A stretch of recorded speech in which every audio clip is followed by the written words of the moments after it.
الف لام میم T V میں خوش آمدید۔ ہمارے اس چینل کو سبسکرائب کریں اور اس بیل آئیکن کو ضرور دبائیں تاکہ ہماری لیٹسٹ ویڈیو کی نوٹیفیکیشن آپ کو موصول ہو سکے۔ شکریہ۔ شعور بخشا، کس نے تجھے چلنا سکھایا، کس نے تجھے بولنا سکھایا، کس نے تیری چھاتی میں زور رکھا؟ آج تو کڑیل جوان ہے، آج دولت کے انبار تیرے پاس ہیں، آج تو چودھری ہے، آج تو خان صاحب ہے، آج تو بہت بڑا عالم ہے، آج تو مفتی ہے، آج تو پیر ہے، آج تو منسٹر ہے، آج تو ناظم ہے، آج دنیا تیری بات گزار ہے، آج تیرے دماغ میں وہ قوت رکھ دی گئی کہ دنیا کو تو انگلیوں پہ نچا رہا ہے۔ ذرا پلٹ کے دیکھنا پیچھے، ذرا پیچھے لوٹ کے تو دیکھ، تو چار پائی کے سہارے بھی چلنا نہیں جانتا تھا، پھر تجھے چار پائی سے چلنا سکھایا، پھر تو نے چلنا اور چلتا تھا، دو قدم تو گر پڑتا تھا۔ ذرا ماضی کی طرف پلٹ کے دیکھ، اور تو بھول گیا رب کو جس نے تجھے اتنا کچھ دیا۔ چل ماضی کی طرف پلٹ کے نہیں دیکھنا، مستقبل کی طرف ہی جھانک کے دیکھ لے۔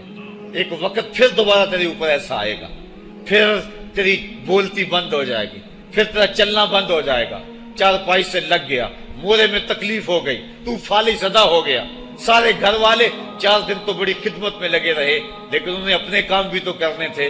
پھر آہستہ آہستہ تجھے اگنور کرنا شروع کر دیا، تو بھی اس بات کو سمجھنے لگا۔ پھر وہ وقت بھی آیا کہ تیری چار پائی کو اندر سے اٹھا کے برآمدے میں رکھ دیا کہ بابا کھانستا ہے، بچے ڈسٹرب ہوتے ہیں، جراثیم پھیلتے ہیں، اب نوکر تجھے روٹی دینے لگا۔ شام کو بیٹا آتا ہے، 2 لمحے کھڑا ہوتا ہے، پھر اپنے بیڈ روم میں چلا جاتا ہے، تو اس کی صورت کو ترستا رہتا ہے۔ آج تیری زندگی اجیرن بن گئی، پھر تیرے اوپر ایسے حملے بیماریوں کے ہوئے، ایسی تکلیفیں ہوئیں، بول و براز بھی اوپر، لوگ ناک پہ کپڑا رکھ کے تجھے اٹھاتے ہیں۔ اس وقت تو اپنی زندگی سے تنگ آ گیا، تو کہتا ہے ڈاکٹر کو لگا زہر کا ٹیکہ، مجھے موت آ جائے۔ بتا ہم تجھے موت بھی نہ دیتے تو کیا کرتا؟ ہم نے تجھے زندگی دی تھی، یہ ہمارا احسان، اور اب تمہیں موت اگر دیں گے تو یہ بھی ہمارا احسان ہے۔ اگر تو تڑپتا تھا، تیری زندگی جو ہے وہ اجیرن بن چکی تھی، سارے تجھ سے تنگ آ گئے تھے، تیرے بیٹے بھی کہتے دعا کرو اللہ بابے کو پردہ دے دے، سارے تیرے پردہ مانگ رہے تھے۔ اب بتا کہ ہم تجھے پردہ بھی نہ دیتے تو کیا کرتا؟ ثم اماتہ فاقبرہ، شکر کر ہم نے تجھے موت عطا کر دی، فاقبرہ، اور پھر اس کے بعد تجھے قبر دی۔ کتا بھی تو مرا تھا، گھسیٹ کے روڑی پہ ڈال دیا، بکری بھی تو مری تھی، گھسیٹ کے روڑی پہ ڈال دیا، تجھے بھی روڑی پہ ڈال دیا جاتا تو کیا تھا؟ لیکن کہا نا یہ میرا شاہکار ہے، پہلے سے غسل دو، بیری کے پتے بھی ڈال لینا، صفائی خوب ہو جائے، اس کو چٹے لباس کا کفن دو، اس کے سند سند پہ خوشبو ملو، اس کو سلگاؤ، خوشبوئیں سلگاؤ، اس کو خوبصورت چارپائی پہ ڈالو، اس کے اعضائے سجدہ پہ مشک ملو، اور اس کی جو ہے وہ چارپائی کے دائیں بائیں پھول رکھو، اور اب سارا زمانہ تیرا منہ دیکھنے آ رہا ہے، ذرا سوچ تیرا منہ دکھانے کے قابل ہے؟ اور پھر کہا اب اس کو اٹھاؤ، قبرستان میں لے چلو، زمانہ آ گیا، تو آج دولہا بنا ہوا ہے اور زمانہ تیری برات بنی ہوئی ہے۔ اور کہا کہ ایک آدمی نہ اٹھائیں، اس کا پروٹوکول ہے، اس کو 4 آدمی اٹھائیں، کندھا بھی بدلتے رہیں، کہا زیادہ تیز بھی نہ چلنا، میرے شاہکار کو کہیں جھٹکا نہ لگے۔ اور پھر تیرا پروٹوکول، امام کعبہ بھی ہو تو وہ پیچھے ہے، تیری لاش آگے۔ تو نے ہمارے ساتھ کیا کیا، ہم نے تیرے ساتھ کیا سلوک کیا؟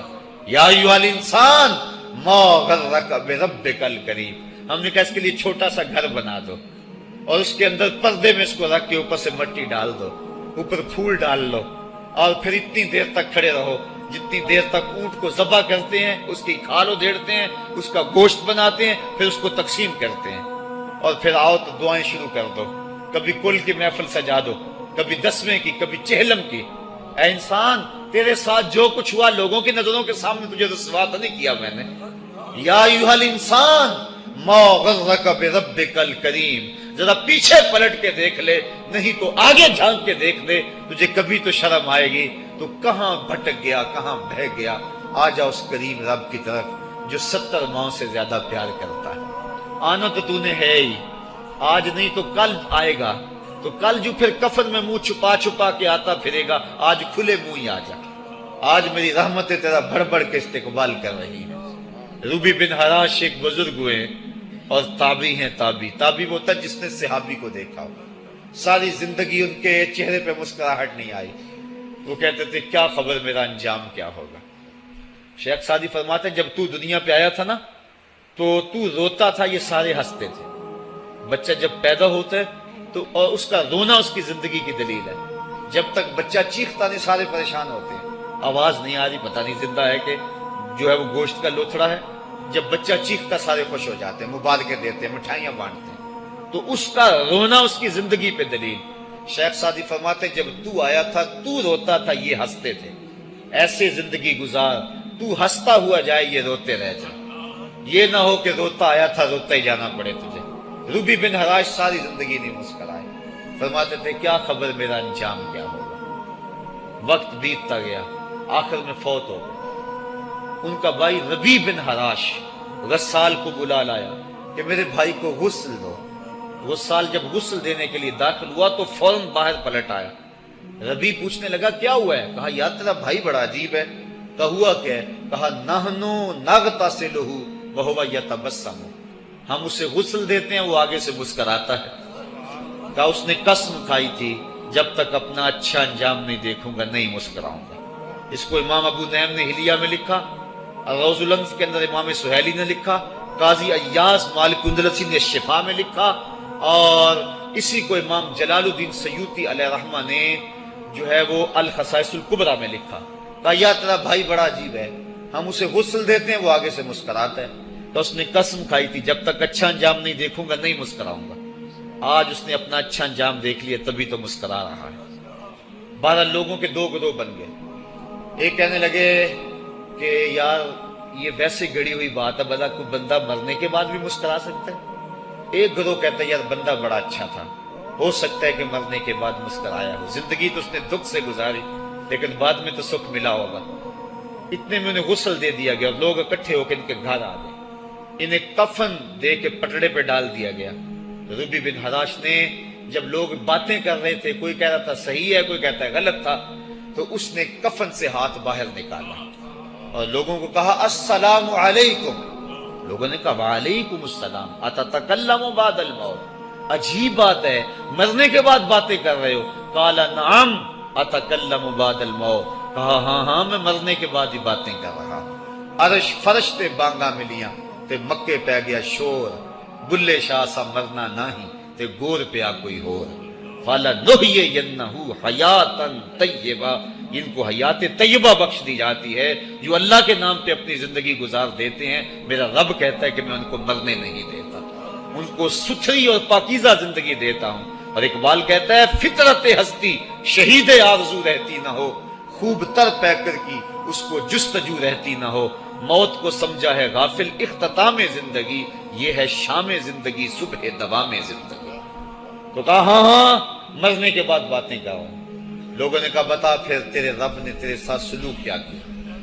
تو ربی جو فوت ہو چکا ہے کہتا ہے استقبلنی ربی غیر غضبان واستقبلنی بروح و ریحان. کیا پوچھتے ہو، اس کے قدرت والے چہرے پہ کوئی غصہ نہیں تھا. اس نے روح و ریحان کے پھولوں کے ہار میرے گلے میں ڈالے. لوگوں نے باتیں پوچھنا شروع کر دی. موقع مل گیا ایک مردہ بول پڑا، کوئی ادھر کی پوچھ رہا ہے کوئی ادھر کی پوچھ رہا ہے. امام ابو نعیم لکھتے ہیں کہ جب لوگوں نے سلسلہ کلام طویل کر دیا تو ربی بن حراش نے کہا اجلوا بی ولا تؤخروا بی لان ابا القاسم ينتظر علی الصلاۃ. دیر نہ کرو، مجھے جلدی جلدی قبرستان میں لے جاؤ، تم مجھے باتوں میں لگا رہے ہو، امام الانبیاء میرے جنازے کا انتظار فرما رہے ہیں. لوگوں نے جنازہ پڑھا اور اپنے گھروں میں آنے کی بجائے سیدھا ام المومنین حضرت عائشہ صدیقہ رضی اللہ تعالی عنہا کی چوکھٹ پہ چلے گئے اور جا کے سارا ماجرا کہا. وہ ابھی باقاعدہ حیات تھی. کہا ایک آدمی نے مرنے کے بعد یوں باتیں کی ہیں، آپ اپنی رائے بتائیں کہ یہ کیا ہو سکتا ہے. تو ام المومنین رضی اللہ تعالی عنہا نے فرمایا تم کیوں پریشان ہو گئے ہو، میرے سرتاج آقا فرما گئے ہیں کانا رجل من امتی یتکلم بعد الموت. میری امت میں ایسے مرد بھی ہوں گے جو مرنے کے بعد باتیں کیا کریں گے. تو وہ لوگ جنہوں نے اپنی زندگی اللہ کے نام لگا دی اور اس کے ذکر کے نام لگا دی، وہ مرنے کے بعد بھی ابدی اور سرمدی زندگی پاتے ہیں. اور جو لوگ اللہ سے بے بہرہ ہیں، اس کی خشیت سے جن کا سینہ خالی ہے اور دین کا چراغاں جن کے سینے میں نہیں ہے وہ چلتے پھرتے بھی مردہ ہیں. ان کے سینے میں دھڑکتا ہوا دل تو ہے لیکن تمانیت کا نور اس میں نہیں رکھتے ہیں. وہ دھرتی کے اوپر چلتے تو ہیں لیکن دھرتی کا بوجھ ہیں. لیکن یہ لوگ وہ دھرتی کی چھاتی میں ہیں لیکن دھرتی کا وقار ہے. ان کی قبروں سے بھی زندگی پھوٹ رہی ہے اور ضیائیں پھوٹ رہی ہیں. میں جب بھی کبھی لاہور گیا ہوں تو ایک منظر مجھے اپنی طرف کھینچتا ہے. جب میں دریائے راوی کے اس پار ہوتا ہوں تو میں ایک قبر دیکھتا ہوں جس پہ حسرتیں برس رہی ہیں. وہ بر صغیر کا مطلق العنان حکمران جس کی کے اشارہ ابرو سے ہندوستان کی تقدیر بدلتی تھی، آج چند تاش کھیلنے والی ٹولیاں اس کی قبر پہ بیٹھی ہیں. اس کی محبوب بیوی جو بادشاہ کے پیچھے بیٹھتی تھی اور پردہ پیچھے لٹک رہا ہوتا، بادشاہ کا کوئی فیصلہ اسے ناگوار ہوتا، پیچھے سے وہ کمر ٹھونکتی، بادشاہ فیصلے بدل لیتا. جس کے اشارہ ابرو سے ہندوستان کی تقدیر کے فیصلے تبدیل ہوتے تھے، اس کی قبر بھی ساتھ ہی اندھیرے میں ہے.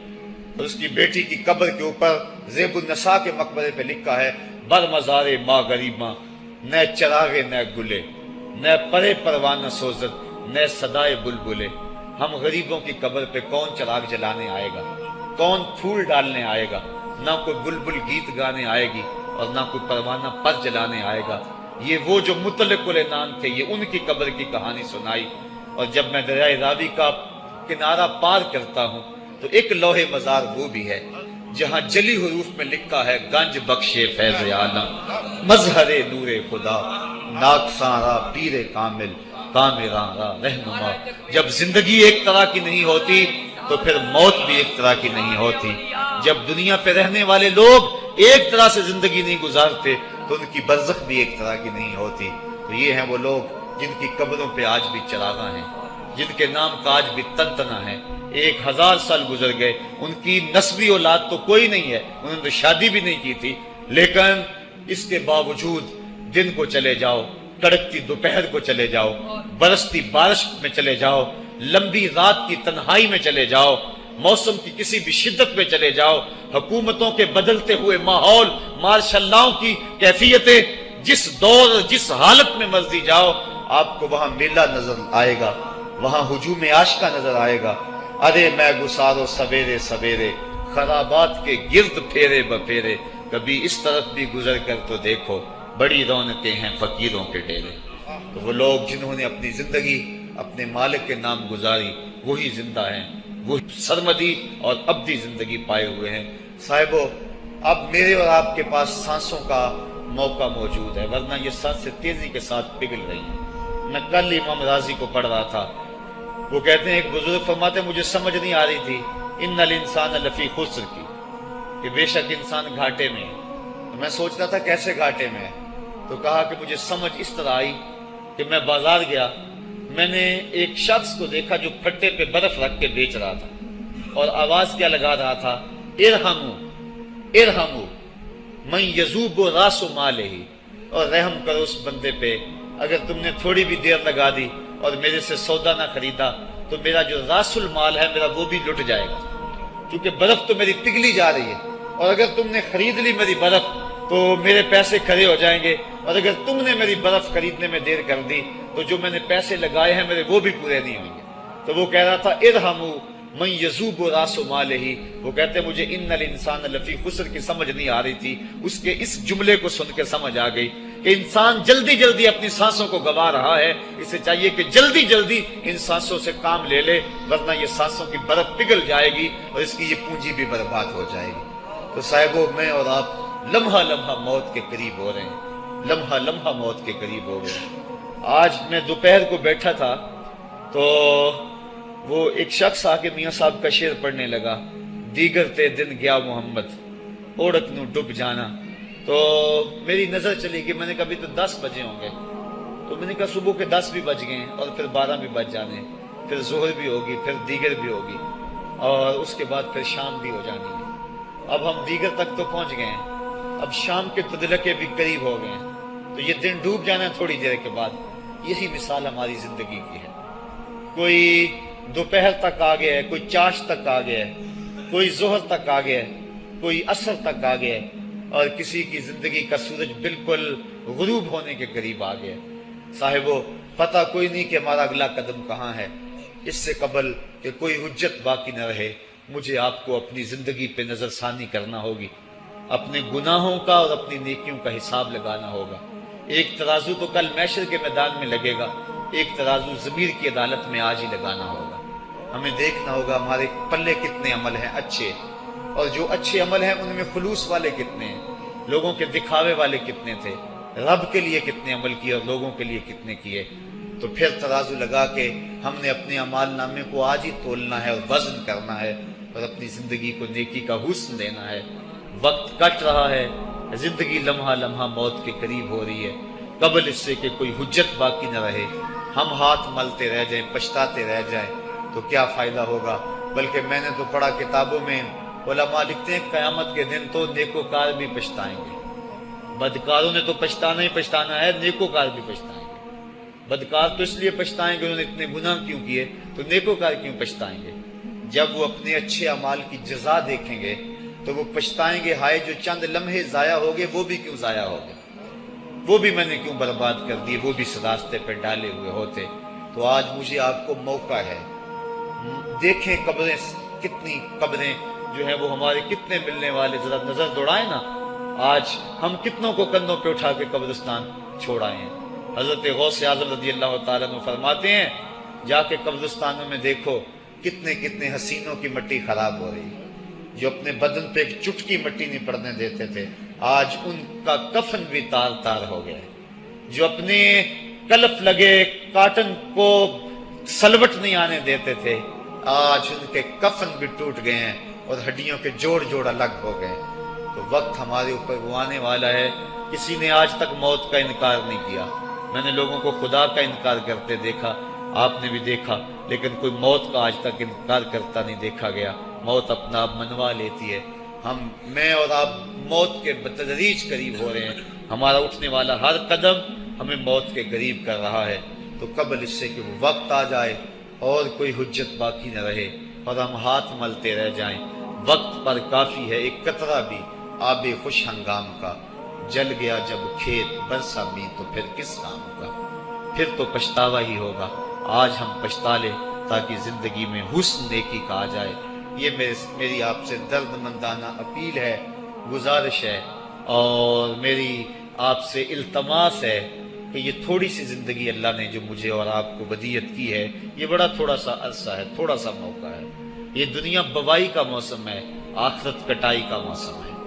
جو بوائی کے موسم کو برباد کر بیٹھا ہے، کٹائی کے موسم میں اس کے ہاتھ کچھ نہیں لگتا۔ تو آج تخم میں عمل ڈال لیں، آج ایک بیج ڈالیں گے کل 70 کاٹ لیں گے، لیکن اگر آج کچھ نہ کیا، اپنی سانسیں برف کی طرح پگھلا دیں، تو یہ اس شخص کی طرح ہے جو پھٹے پہ رکھ کے برف کہہ رہا ہے کہ میرے اوپر رحم کرو، اگر تم نے میرے سے برف نہ خریدی تو میرا راس المال بھی لٹ جائے گا۔ ہمارا راس المال سانسوں کی صورت میں لٹ رہا ہے۔ اللہ مجھے آپ کو اپنی رحمتوں کا حصار عطا فرمائے۔ وآخر دعوانا ان الحمدللہ رب العالمین۔